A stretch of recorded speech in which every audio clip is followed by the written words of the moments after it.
BJP की press conference के दौरान जीवीएल नरसिम्हा राव और भूपेंद्र यादव पर एक व्यक्ति ने जूता फेंक दिया। जिस दौरान जूता फेंका गया, जीवीएल नरसिम्हा राव साध्वी प्रज्ञा के भोपाल से उम्मीदवारी के बारे में जानकारी दे रहे थे। जूता फेंकने की वजह पूरी तरह साफ नहीं हो पाई है। वहीं राव ने बताया कि इस व्यक्ति की जांच की जा रही है। जम्मू कश्मीर के पूर्व मुख्यमंत्री उमर अब्दुल्ला ने भोपाल से साध्वी प्रज्ञा को टिकट दिए जाने पर निशाना साधा।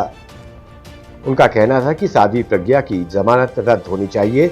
उमर अब्दुल्ला ने ट्वीट कर लिखा, साध्वी प्रज्ञा को भोपाल से बीजेपी ने अपना प्रत्याशी बनाकर कानून व्यवस्था का कैसा मखौल उड़ाया है। वो आतंकवाद की आरोपी हैं। उनके खिलाफ ट्रायल चल रहा है। स्वास्थ्य के आधार पर वो जमानत पर बाहर हैं। उमर अब्दुल्ला ने श्रीनगर में वोट करने के बाद भी साध्वी प्रज्ञा पर जमकर हमला बोला। जम्मू में ट्रैफिक पुलिस ने एक बड़ी कार्रवाई करते हुए मैटाडोरों में लगे म्यूजिक सिस्टम और बड़े बड़े स्पीकर्स को जब्त कर उनके खिलाफ कार्रवाई की गई। इस म्यूजिक सिस्टम की वजह से यात्रियों को, जिसमें स्कूल कॉलेज जाने वाले विद्यार्थी, आम लेडीज, बुजुर्गों को काफी परेशानी होती थी और कई मर्तबा अश्लील गाने भी लगाए जाते थे। इन म्यूजिक सिस्टम को जब्त कर मौके पर ही तोड़ दिया गया।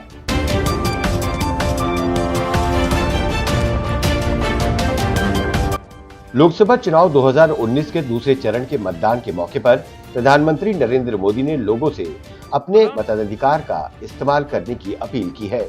प्रधानमंत्री मोदी ने ट्वीट कर देशवासियों से कहा कि उन्हें यकीन है कि आज जिन भी सीटों पर मतदान हो रहा है, आप लोग उन पर मतदान कर लोकतंत्र को और मजबूत करेंगे। प्रधानमंत्री मोदी ने कहा कि उन्हें उम्मीद है कि ज्यादा से ज्यादा युवा मतदान केंद्रों पर जाएंगे और मतदान करेंगे। जम्मू कश्मीर के राज्यपाल सत्यपाल मलिक ने कहा है कि कुछ राजनीतिक पार्टियां ऐसी भाषा का इस्तेमाल कर रही हैं जिससे कश्मीर को नुकसान हो रहा है। इससे सचेत रहने की जरूरत है। पत्रकारों से बातचीत करते हुए राज्यपाल ने कहा कि भाषा के इस्तेमाल में सभी को संयम बरतना चाहिए।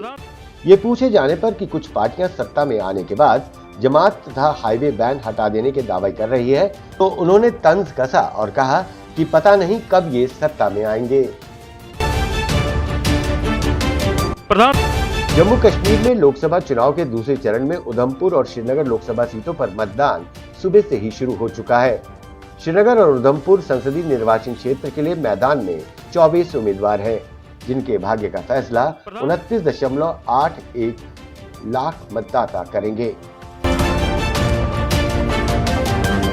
बहुजन समाज पार्टी की अध्यक्ष मायावती ने सीएम योगी के मंदिर जाने पर सवाल उठाए, साथ ही चुनाव आयोग पर जमकर निशाना साधा।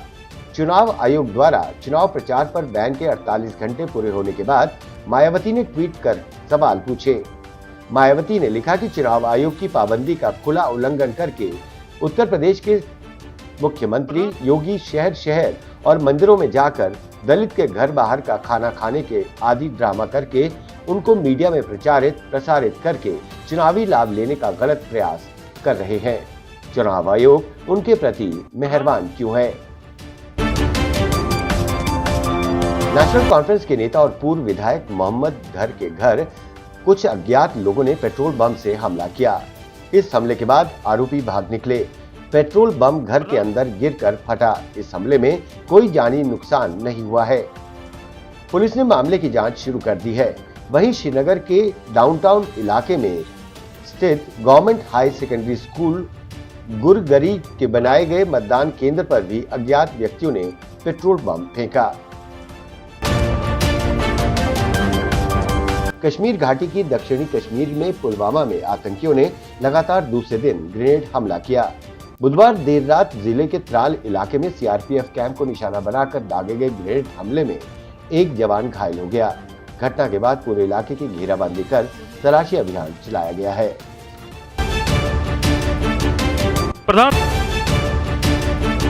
पाकिस्तान कश्मीर घाटी में सक्रिय आतंकियों को चाइनीज ग्रेनेड और अन्य हथियार मुहैया करवा रहा है, जिससे कि उस पर भारत में विध्वंसक गतिविधियों में शामिल होने का आरोप न लग सके।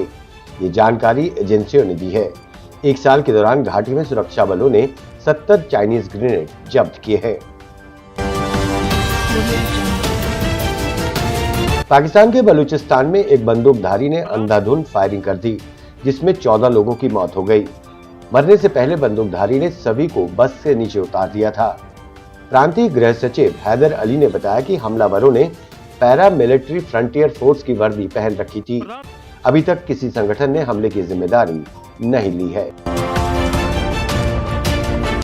श्रीनगर से नेशनल कॉन्फ्रेंस के लोकसभा सीट के प्रत्याशी एवं नेशनल कॉन्फ्रेंस प्रमुख डॉक्टर फारूक अब्दुल्ला और जम्मू कश्मीर के पूर्व मुख्यमंत्री और नेशनल कॉन्फ्रेंस के उपाध्यक्ष उमर अब्दुल्ला ने श्रीनगर लोकसभा निर्वाचन क्षेत्र के मुंशी बाग इलाके में एक मतदान केंद्र पर अपना वोट डाला।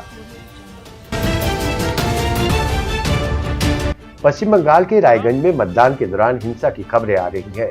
मीडिया रिपोर्ट्स द्वारा प्राप्त जानकारी के अनुसार रायगंज लोकसभा क्षेत्र के इस्लामपुर में सीपीएम उम्मीदवार मोहम्मद सलीम की गाड़ी पर हमला किया गया।